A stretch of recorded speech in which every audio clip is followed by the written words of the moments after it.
The Vice President, Professor Yemi Osinbajo, has underscored the need for holistic to proper solutions to issues that surround border on organized crime and insurgency.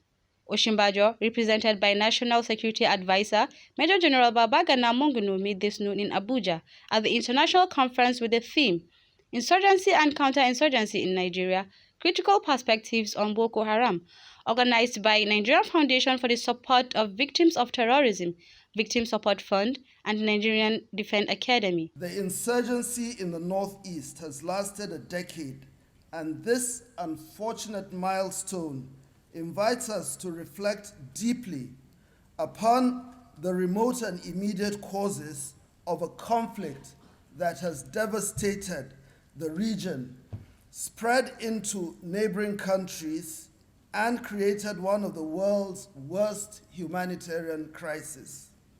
While we continue to invest in building the capacities of our armed forces and intelligence services, we recognize that an insurgency is an adaptive and complex threat which cannot be addressed solely by kinetic measures.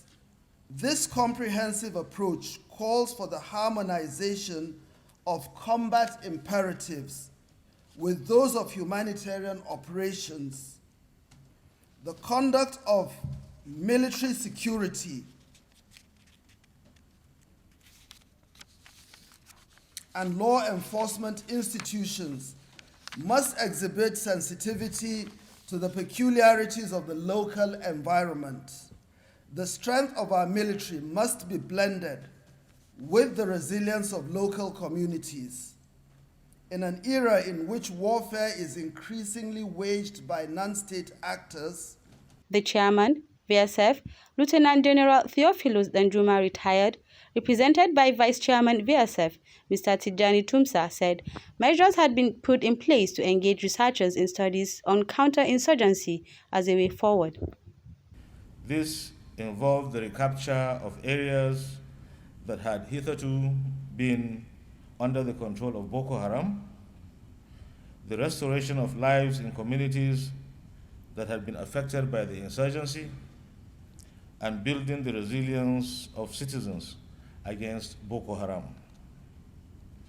As we enter the recovery stage in the fight against insurgency, helping the victims to return to their lives of normalcy in general, we must ensure that measures are taken to prevent a recurrence of this evil.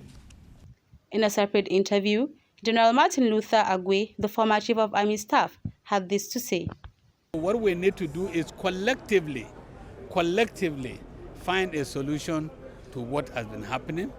And I am sure with the caliber of people I've seen in this meeting, we'll be able to find a solution. And after a solution, in my paper to them, I have said we must put a timeline. Between now and this, we must do this. Between this period and this period, we must do this. So that if we begin to fail in one area, we will quickly adjust and find out why have we failed and what do we need to do to achieve that goal.